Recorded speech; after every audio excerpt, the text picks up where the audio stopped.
Ladies and gentlemen, boys and girls, welcome to After Hour Gaming League. This is JW Schmo from Team Raytheon. This is Game 2 of the Elite 8 between Raytheon and Rapidshare, and boy do we have a matchup for you today. In the upper right-hand corner, playing for Rapidshare, we have as the blue Protoss, Evil. Now, Evil says that in his bio that the reason he picked Protoss is because he likes turtles. And in the bottom left-hand corner, playing for Team Raytheon as the red Zerg, we have TheGreat. And his reason for playing Zerg was he didn't like playing as Terran. Alright, so we have a very interesting, very fantastically interesting start to this matchup. Very similar to something we saw in the previous game, Game 1. We see a pylon going down, and we see an Overlord moving out.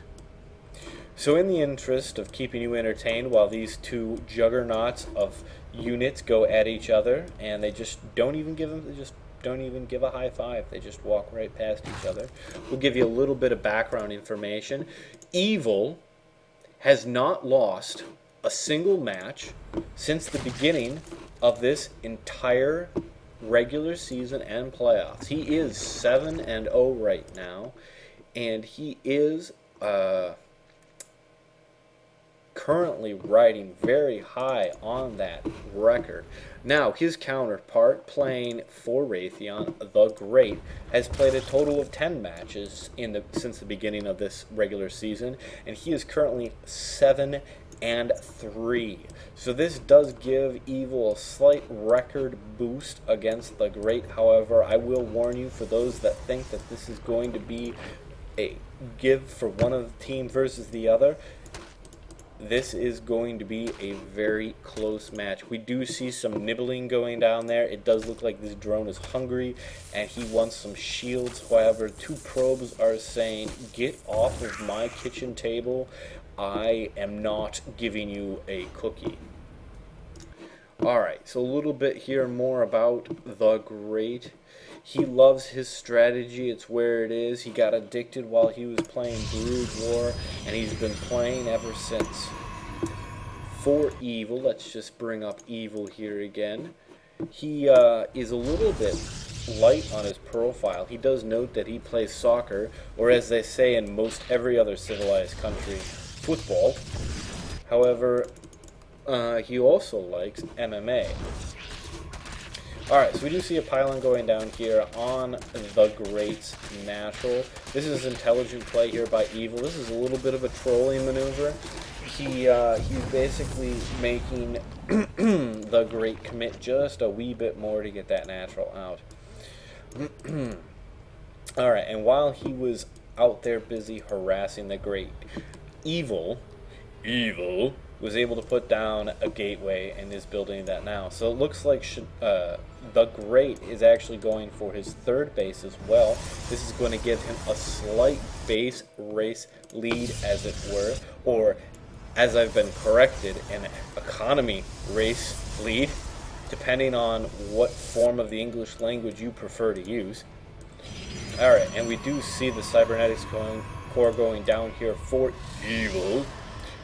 And so fairly typical play starting off here a little bit early for TheGreat, putting down his third. However, at this point in time, I don't think that is going to cause him too much grief. We do see a queen down in his main. We also see queen down on his natural, and no queen down on his third yet. We do see some pretty decent scouting going on here. TheGreat has a very good understanding of the map in general. And Evil is just now going to jump out with his Zealot and see what he can see. He is going to come right next to this Zelnagel watchtower. This little Zergling is going to have to retreat. He is no match for the might and power of the Zealot. However, TheGreat making a very nice tactical maneuver here. He is bringing two Zerglings around, forcing Evil to do a little bit of microing here, chasing down that one Zergling now with these probes. he is going to lose. The Great is going to lose that Zergling here to these probes. He shouldn't be spending a huge amount of time going after those probes in this instance without having the necessary investments. We do see a Spine Crawler going down here on his natural. That is going to prevent very effectively here anything from really engaging his main two bases. That does leave his third base a wee bit vulnerable. However, at this point in the stage in the game, given the fact that there's one Zealot and one Sentry down on the map, I don't think the Great is that worried about an attack. Alright, we do see the second Assimilar going down here for Evil's natural, and we do see a set of gateways and a robotics facility going down. You can see from the production tab that is completely washed out from the After Hour Gaming Leagues tab, that there was a substantial amount of production there going down for Evil. And we do see the warp gate completing and the research for level 1 weapons going down here as well for our friend Evil. Alright, so we do see a fair amount of Zerglings. It does look like there's a substantial amount of Zerglings down on the field. Against this composition here, though, I don't know how effective that is going to be. There is a very small window for these Zerglings to come through. They basically need to commit to this one area right here in front of this cybernetics core, and while they're doing it, they're going to get picked off by all these sentries. These sentries have force field. They're going to be able to do a substantial amount of damage to this Zergling set right here.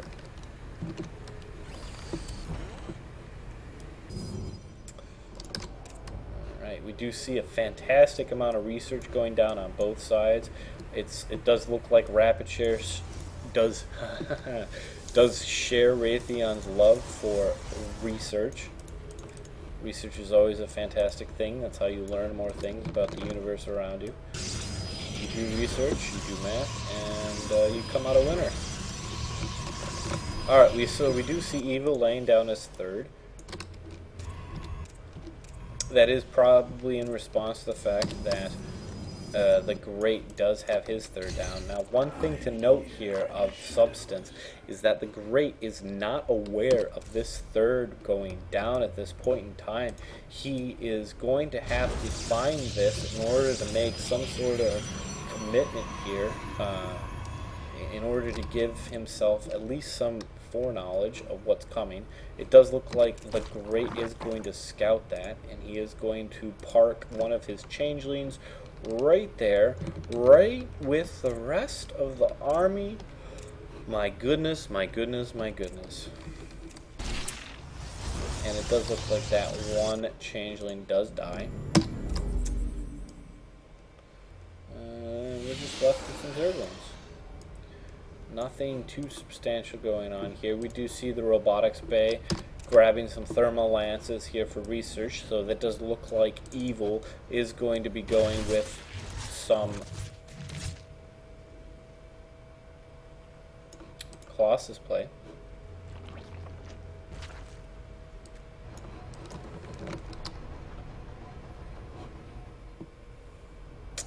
There was a warp prism that did go down in the back of the Great base. It does look like the Great was able to ward off that attack, and his roaches are now prepared for any sort of other counterattack. That warp prism is a little bit damaged at this point with only 2 health left.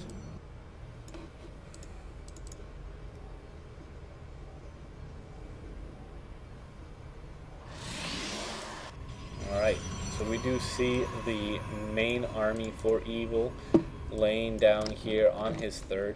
This is going to allow him to very easily maneuver between his third and his natural.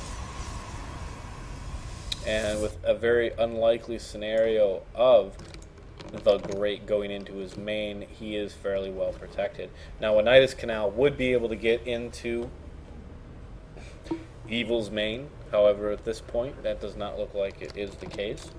That is a viable threat. We do see the warp prism moving out here a little bit. I might get caught here off guard. It is moving into the corruptors. it is going to get taken out. Evil is able to save 2 of his zealots.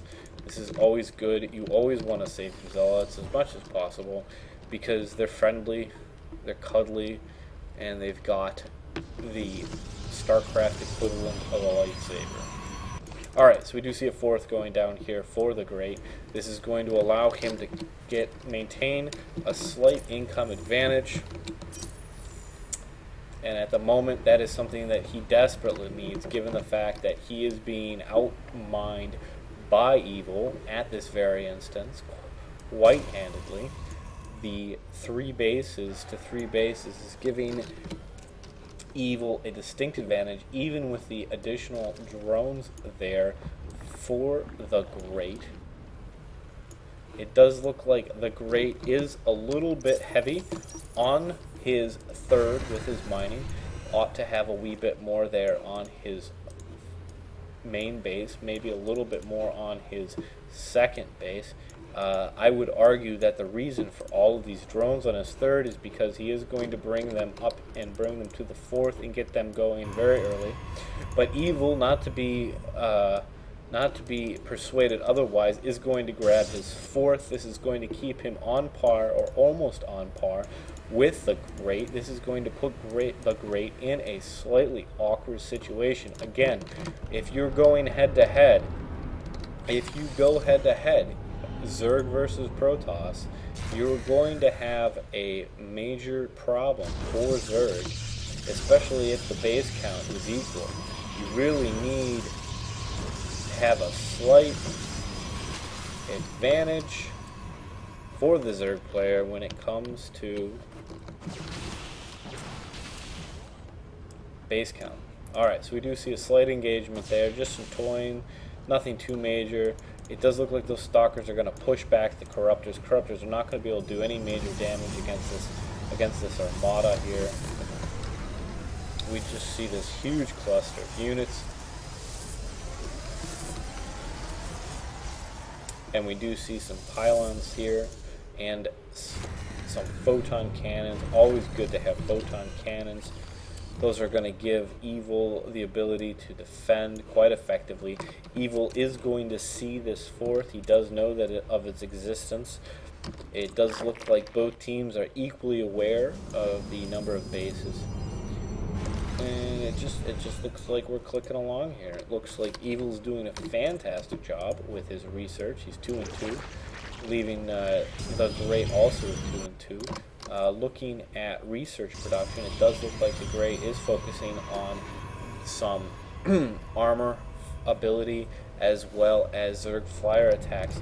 Now, Evil needs to be careful at this point in the game. We're getting very close to a point where Ultralisks are going to make a play in this map, as we see for the Great with his Ultralisk Cavern. That is going to give him a substantial ground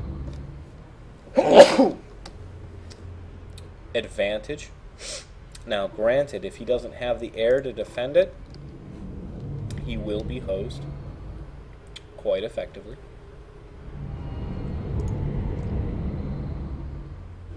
We do see some movement here coming in for Evil. It does look like he is going to move in and make an engagement. This is going to result in a fair number of roaches going down, but they're going to have to retreat. There's just not enough of them against this number of Stalkers. It does look like some of the Corruptors are going to get hit, and it does look like some force fields are going to go down, and this is going to allow Evil to waltz right into that 4th and do a substantial amount of damage, absolutely destroying this base. There really isn't too much here left for the Great to do, but just watch.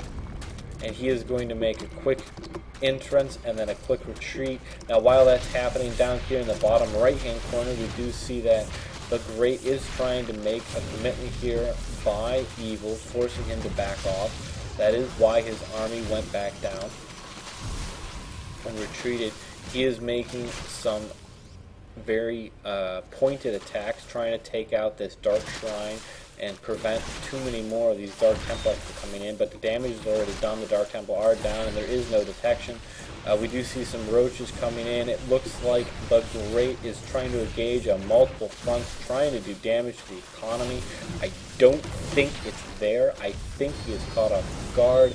It looks like his entire roach set is going to fall right here. Units killed looks very nice for the Great. However, the total units killed is looking much better for Evil. Evil does just have a solid army lead right at the moment. We do see that the Great is about to push out with Ultralisk. Very important, very powerful. However, if you've got a huge amount of Colossus coupled with your ever-friendly Void Rays, those Ultralisks are not going to do any damage against a set of Void Rays. There's just not much they can do there. Alright, so we do see here that Evil is taking out that rock formation. That is going to allow him to spread out, get a little bit more control. It looks like here that the Great is trying to move his Ultras out long enough to get a couple more out. He's going to have a substantial number, but he's just got too many of them clogged up. They aren't engaging fully. They're able to do some damage here, but even still, they're just getting eaten alive here by these Colossus. These Colossus just doing an astronomical amount of damage here. These Void Rays is still able to engage. They're taking out the Corruptors right now. The Corruptors are actually doing a very good job here taking those out. But the problem is that these Colossus just are not falling to the Corruptors because of those Void Rays. Alright, so it does look like he is able to defend that attack. The Great is going to be able to push back those Stalkers. A very good engagement on both sides. The timing there for those Ultras could not have been any better. But ladies and gentlemen, this is putting the Great at a little bit of an awkward situation at the moment. The economy is looking a little bit better here for our friend Evil. The total number of workers killed did not improve for Evil at the moment, but the units killed has increased to 89 for Evil, and has also improved substantially for the Great, up to 63. It does look like we are going to get another engagement here. However, I am not sure how much of a commitment we can get here out of the Great. He is going to move back. He is not going to engage. There are just too many Stalkers, too well maintained here by Evil. It does look like this Ultralisk is going out of formation and is going to fall to the Stalkers. The Stalkers, again, doing a fantastic job there of blinking away from the main force. So it does look like that Ultralisk died in vain. The poor thing is probably crying its way to the graveyard. Alright, so we do see some more Corruptors going down. That is going to very effectively counter these Void Rays. Two Void Rays are really no match here for these Corruptors, but in the upper left-hand corner, we do see a set of Zealots. They are moving in. They are going to attempt to make another run at the Great's economy. We do see one of the sunken colonies fall. We are going to see another one fall. This is going to force the Great to commit a fair number of forces in there to engage. He is going to be able to take out these Zealots, but at what cost? He is losing his economy right now. He is losing his ability to mine the minerals. I don't believe that he lost too much. Yes, well, actually he did there. He lost a substantial number of workers, and Evil has taken the advantage there of going out and using that distraction to send in his Dark Templar onto the Great's 5th. That is going to prevent the Great from continuing to make units. It also is going to require the Great to multitask. He is not, focusing on these Dark Templar. It is allowing Evil to just slowly chew away at the creep tumor spread. This is going to give Evil just that slight little bit of advantage from time to time. Also, these observers doing a fantastic job here for Evil of just understanding what is going on around him. He is going to see those Ultralisks. He is going to see the Broodlords. These Broodlords are going to be about to engage right here, right now, and Evil just doing a fantastic job here with these Zealots. You know, being able to counter, forcing the hand, saying, if you're going to attack me, I am going to sneak in your back door and take out your economy. And that's exactly what's happening right here. And these brood lords, they're doing a good job of engaging. It does look like the Great is forcing Evil's hand, but he doesn't want to engage fully because right now he's a little weak on the anti-air, and these Void Rays are fully primed to do absolute maximum damage. And as you can see, these brood lords are just falling hand over fist. Really needs maybe some more zealots, some more something, or not zealots. He doesn't need any more zealots. He can't get any zealots. These are he really would need some more hydralisks in this combination. He is trying to escape, but again, just not well fitted for the situation. The roaches are now being detected, so he is going to be able to be seen here and engaged by this armada here. He is going to try and retreat, but again, he is getting attacked from every location. His 4th is fallen. His 5th still hasn't been able to get up. He has no real anti-air defense right now, so these roaches are just going to have to run. He is, it does look like, trying to get out. Let's look. He is getting out a substantial number of corruptors, but if we just look at the number of Void Rays, 10 Void Rays, I don't know if it'll be enough. At this point, the question really becomes, can Evil do enough damage in this attack right here to be able to stop the Great from moving forward with any level of effort? And I think the answer we are going to have is going to be revealed to us very shortly. These Void Rays just doing a substantially huge amount of damage. I mean, there's just no arguing that these guys are just absolutely dominating the field. These corruptors are coming in, but it's almost too late at this point. The Great is down here to just his natural and his main. And again, these corruptors are just getting pummeled. We've got zealots in the back of the Great's natural taking out the drones. Ladies and gentlemen, this does not look good for the Great. This looks fantastic, absolutely fantastic for Evil. He is making a fantastic play, showing him how, showing the world how best to save the princess. And it does look like Mario has reached the castle and is going to save the princess. And ladies and gentlemen, Evil has tied this matchup at 1-1. So ladies and gentlemen, with that decisive victory for Evil, we are going to go into our 3rd match with a tie. Rapidshare winning their first match of this matchup, and Raytheon now falling to equal footing with Rapidshare. Ladies and gentlemen, this is going to be a fantastic series of 5. Stay tuned for game number 3. This is JW Schmo from Raytheon's After Hour Gaming League team. Thank you for watching and stay tuned.